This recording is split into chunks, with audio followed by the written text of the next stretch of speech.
Now I'm going to tell you something that isn't written in history books. Have you ever wondered how the Vikings survived the coldest and darkest nights without firewood or electricity? Their methods will surprise you. When the polar night descends on the fjords and the temperature drops to unimaginable levels, modern people turn on the heating and lights. But imagine a world without electricity, central heating, or even enough firewood. This was the reality for the Scandinavians of the Viking Age, who not only survived but thrived in conditions that we would consider deadly. They did not fight winter, they became part of it, using knowledge passed down from generation to generation. Their homes, clothing, and daily habits were honed to perfection for one purpose: to survive the darkness and cold. It was a quiet, daily war in which the main weapon was not steel, but ingenuity. Watch the video to the end to learn how the architecture of the Longhouse turned people's breath into a source of heat, and why simple wool was more effective than modern high-tech fabrics. What if I told you that everything you believed about Viking houses was wrong? We are used to thinking of the Longhouse as simply a primitive dwelling.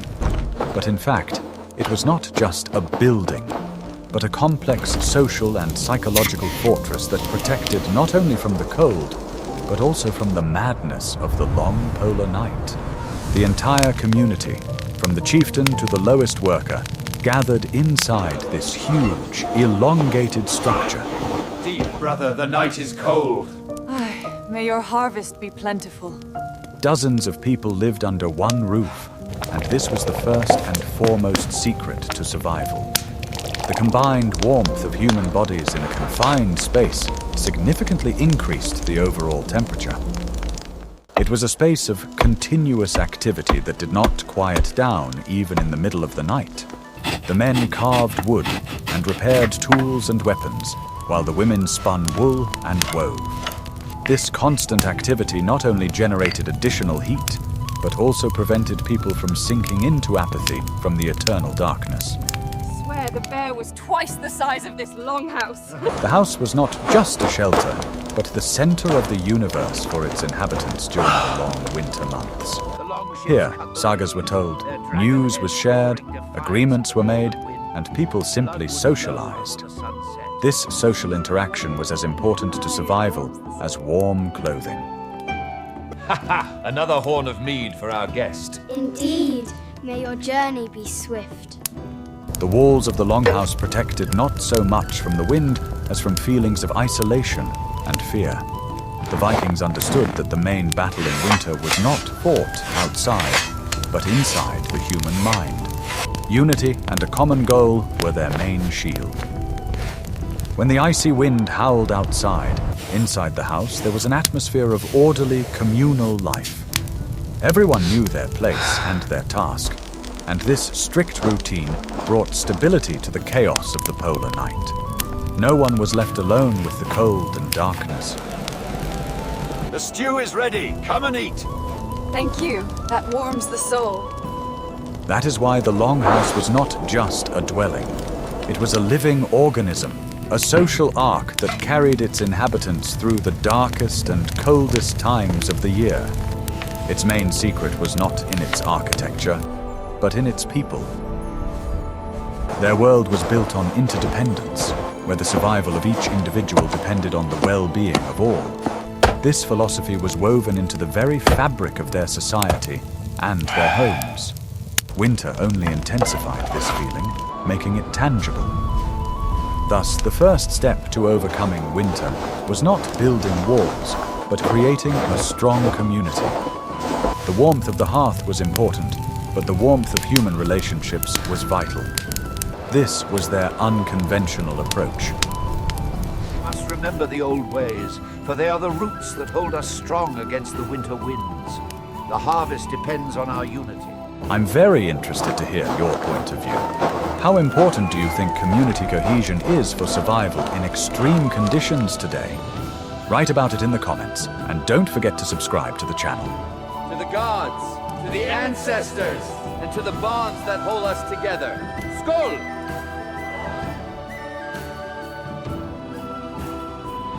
Are you ready to learn the truth about how the Vikings built houses that literally heated themselves?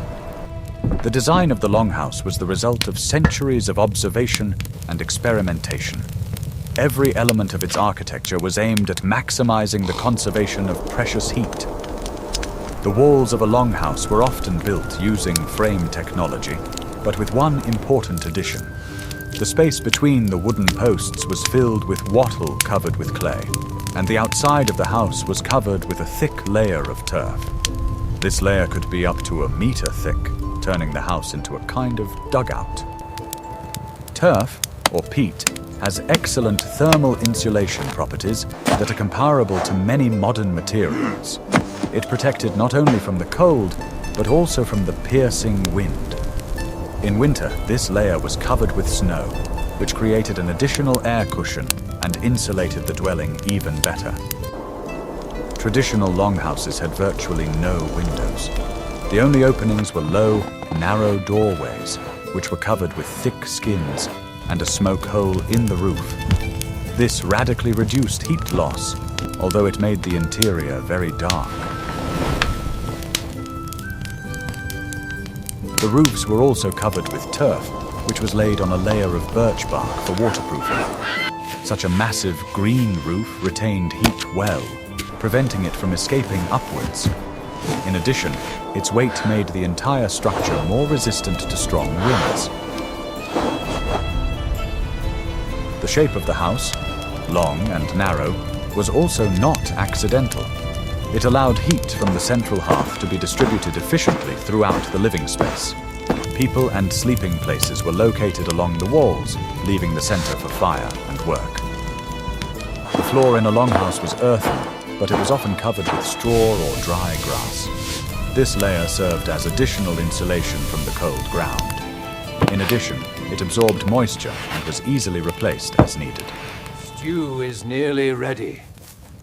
Good, the children are hungry. The entire structure was designed to be as airtight as possible. Low ceilings and small room volumes, with the exception of the central hall, allowed them to heat up faster and retain heat longer. It was a passive heating system that worked thanks to clever engineering. But the house was only half the battle. What if the real secret to their warmth was hidden not in the walls, but in the clothes they wore, made from a material with unique properties? In the next chapter, we will reveal the secrets of the Viking wardrobe. Storm is heavy. Stay close to the path.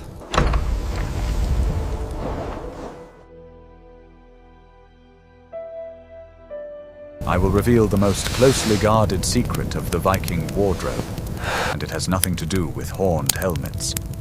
Their real armor against the cold was clothing, specifically wool. But it was not the soft, processed wool we are used to, but a coarse, greasy fabric with almost magical properties.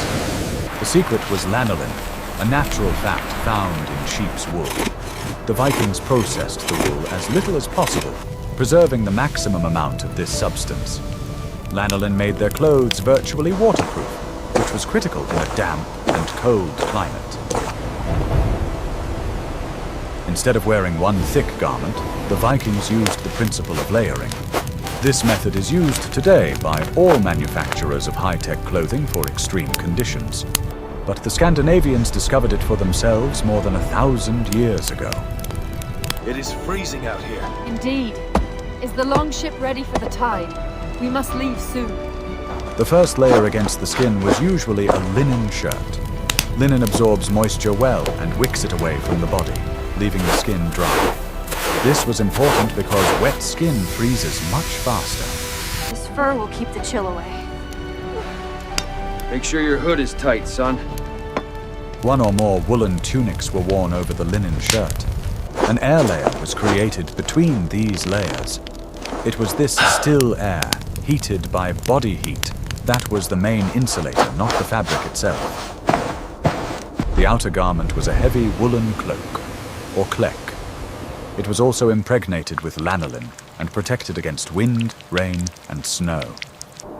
The cloak was a versatile item. During the day, it protected against the weather, and at night, it served as a blanket. The feet were insulated just as carefully. They wore woolen pants and wraps that were tightly wrapped around the shins over the trousers. This not only provided extra warmth, but also protected against snow getting into their shoes. It is important to understand that their clothing was never too tight. The loose fit promoted better air circulation and created those very insulating air pockets. They intuitively understood the laws of thermodynamics. This clothing system was the result of centuries of adaptation to the harsh climate. Every element was well thought out and functional. There was nothing superfluous or random in a Viking's wardrobe. Thus, Viking clothing was not just a set of items, but a complex engineering system. It allowed them to stay dry and warm even in the most extreme conditions. This invisible armor enabled them to operate where others could only freeze. What I am about to show you was the center of the universe for every Viking family. See how the flames dance?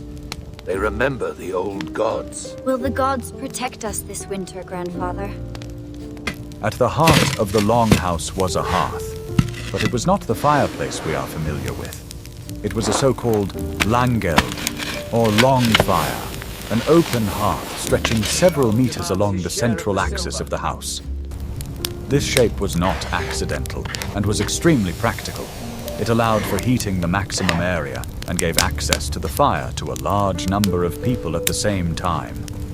All life revolved around it. Cooking, working, socializing. It is good to finally rest by the fire.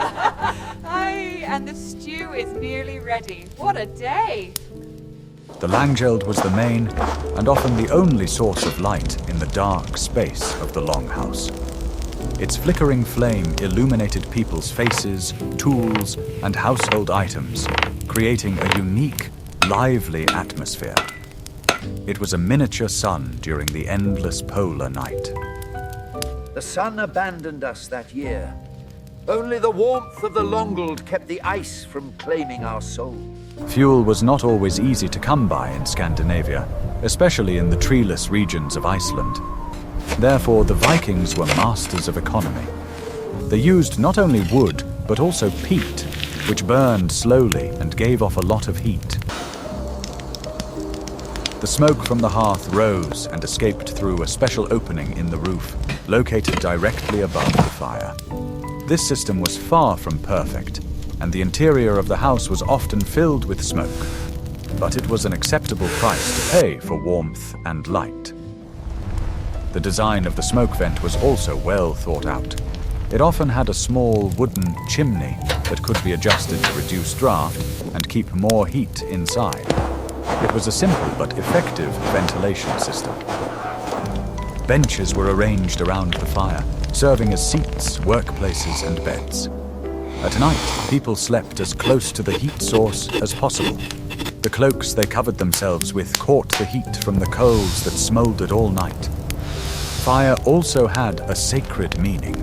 It was considered sacred, connecting the world of humans with the world of gods. Maintaining the fire was an important duty on which the life of the entire community depended. Steader now. The flame must never die, for it holds the spirits of our ancestors. The long fire was not just a source of heat. It was the beating heart of the home, around which all material and spiritual life revolved. It provided food, light, warmth, and a sense of security. Warmth holds the cold at bay tonight. Aye, and the bread is fresh from the oven this morn. But how did they cope with the smoke that constantly filled the room? In the next chapter, you will learn how they found food when the ground was frozen solid.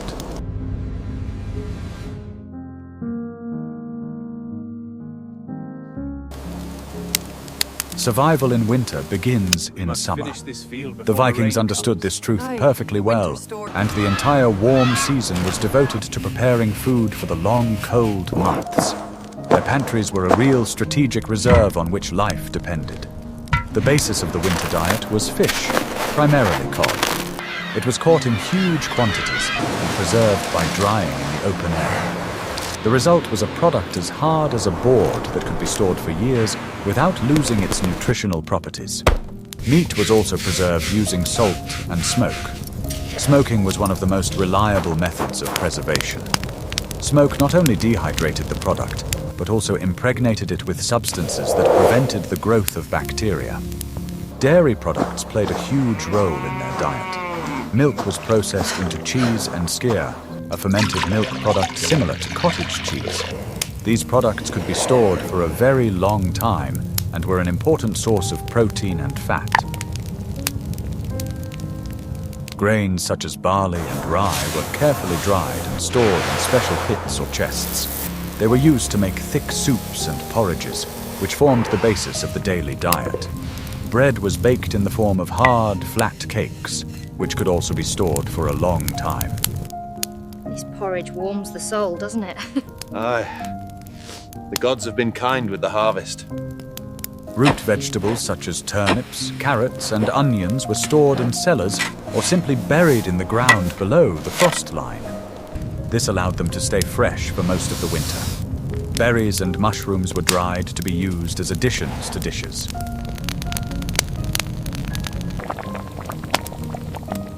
Fats were an essential part of the diet. Not only did they provide the body with the energy it needed to generate heat, but they were also used for lighting. Fat was a high-calorie fuel for both humans and their lamps. To quench their thirst and get extra calories, the Vikings brewed beer and ale. These drinks were thick, nutritious, and much safer than water from questionable sources. Winter evenings were often spent with a mug of warming ale. Thus, although the Viking winter table was not particularly varied, it was well balanced for survival in the cold. The high protein, fat, and carbohydrate content provided the necessary energy. A well-organized system of food storage made it possible to survive even the harshest season. What if I showed you how the Vikings defeated darkness without a single light bulb in the modern sense? In addition to the central hearth, which provided the main light, the Scandinavians used simple but effective lamps. These were small stone or clay bowls filled with fat. Fish oil or marine mammal fat served as fuel. A wick made of moss or twisted fabric was placed in the bowl. Such a lamp burned for a long time, although it gave off a dim, smoky light and a specific smell. This light was sufficient for doing small jobs in those corners of the house that were not reached by the flame of the hearth. By the light of such lamps, women spun and men carved. Every lumen of light was worth its weight in gold.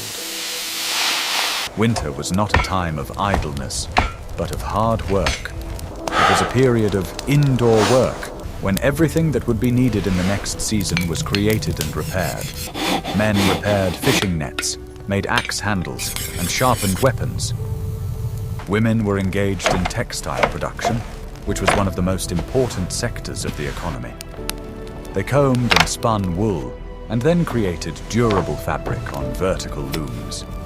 From it, they sewed clothes for the family and huge sails for dracars. We need more weight on this edge. Hurry, before the gust takes it! All right, lift that timber higher. The long, dark evenings were a time for stories. Skalds, professional poets, and storytellers were welcome guests in any home. They recited long sagas about gods and heroes, entertaining and educating at the same time.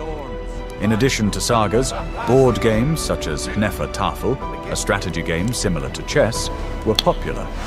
Archaeologists find game boards and pieces throughout the Scandinavian world. It was an intellectual pastime that brightened the long wait for spring. Music was also part of winter life. Simple instruments such as bone flutes, lyres, and drums accompanied songs and tales. Music and stories supported cultural identity and strengthened social bonds. Thus, the Vikings did not simply wait passively for winter to pass. They filled it with meaning, work, and creativity. It was an active struggle against darkness, in which craftsmanship, art, and games were their weapons. What do you think the sagas told to raise morale on the darkest nights? In the next chapter, you will learn about the hygiene practices that were necessary for survival in cramped quarters. Contrary to popular stereotypes about dirty barbarians, the Vikings were surprisingly clean for their era.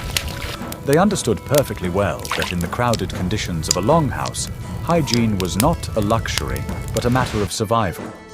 Disease could spread at lightning speed in a closed community.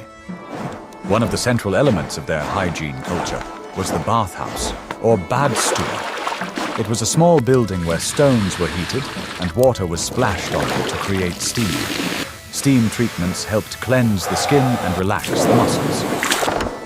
The bathing ritual was regular, often weekly. It was not only a hygienic procedure, but also an important social event. I swear, he walked straight out into the snow wearing nothing but the hat. You're joking. I wish I was. Did you hear about the harvest? It seems the gods have been generous this year. The Rus trade route is secure, but the Franks offer better silver. Only if we guarantee safe passage through the fjords. People met, socialized, and discussed business in the bathhouse. Archaeologists have found plenty of evidence of their love of cleanliness. Viking graves often contain bone or horn combs, tweezers, and even special sticks for cleaning ears. These items were personal possessions and accompanied their owners even after death. They regularly washed their hair and groomed their beards and mustaches, which were often braided into intricate plaits. The Arab traveler Ibn Fadlan, who encountered the Vikings, noted with surprise that they combed their hair daily. They also tried to keep their clothes clean. Woolen items were washed in cold water using urine as an alkaline detergent. Linen was bleached in the sun. Although the interior of the longhouse was smoky and dark, they tried to keep it clean. Old straw was periodically raked from the floor and replaced with fresh straw. This helped to combat debris and unpleasant odors. Of course, their ideas about cleanliness were very different from modern ones. However, compared to many other peoples of that time, the Vikings stood out for their concern for their appearance and personal hygiene. This habit undoubtedly helped them stay healthy in the harsh winter conditions. The long polar night was not only a physical, but also a difficult psychological test. The lack of sunlight, confined space, and constant cold could lead to depression and apathy. The Vikings had their own ways of dealing with this invisible enemy. The Yule festival occupied a central place in the winter calendar. It was a major celebration of the winter solstice that lasted several days. It marked a turning point when the days began to grow longer again, bringing hope for the return of spring. During Yule, large feasts were held. Sacrifices were made to the gods, and ritual bonfires were lit. It was a time of merriment that dispelled the gloom and despondency. The holiday united the community and gave people emotional release. Their complex mythology also helped them make sense of what was happening. The harsh winter was associated with the world of ice giants and the return of warmth with the victory of the gods. These stories gave meaning to their struggle and instilled confidence in the ultimate triumph of life. And so the great wolf, Fenrir, burst his chains, his jaws opening wide enough to swallow the very moon. Belief in fate, or fatum, also played an important role. Vikings believed that their path was predetermined and accepted difficulties as a matter of course. This fatalistic worldview helped them remain steadfast in the face of any trials. Rituals and ceremonies structured time and brought order to the chaos of winter. They marked important moments, gave a sense of control and connection to higher powers. It was a psychological support in a world full of uncertainty. Telling sagas by the hearth was not just entertainment. It was a way of passing on knowledge, moral norms, and a sense of pride in one's family. Stories about the exploits of ancestors inspired and taught resilience. These scars are not defeats. but the very legends themselves. The glory of our fathers carved in wood and steel. Thus, the psychology of survival was no less important than the physical aspects. Faith, rituals, and a strong sense of community created a strong mental shield. It protected the Viking mind from the destructive effects of the long, dark winter. Spirits of the flame.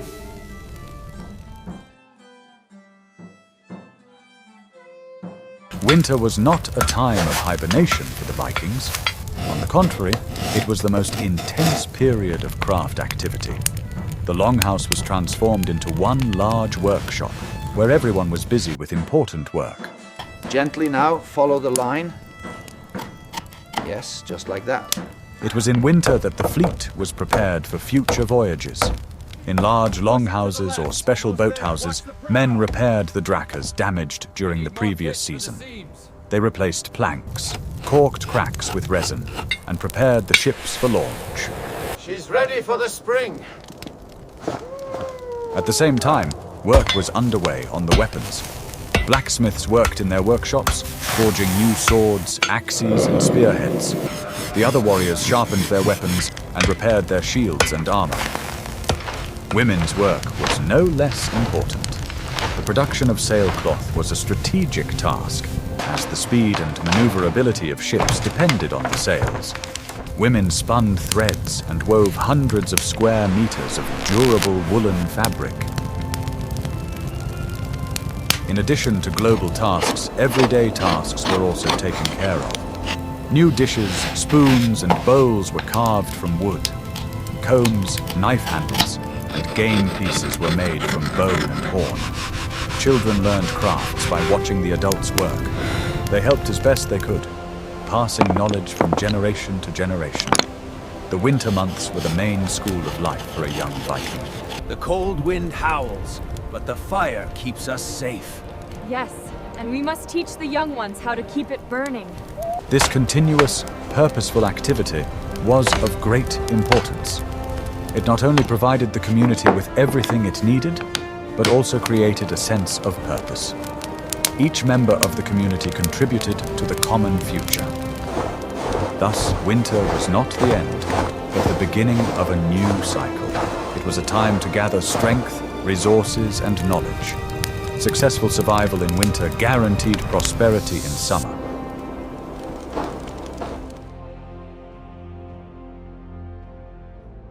The end of winter was a long-awaited event. The appearance of the first rays of the sun after a long darkness was met with jubilation. It was a time of rituals dedicated to the rebirth of nature and the victory of life over death.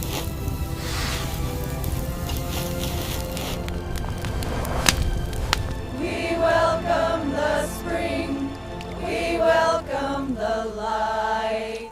With the melting of the snow and the opening of the fjords from the ice, an active phase of life began. Everything that had been done and prepared during the winter now found its use. Repaired ships were launched.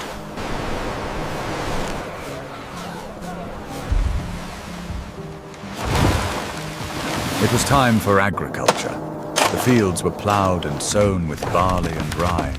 The harvest determined how well fed the next winter would be. For warriors, the season of campaigns began.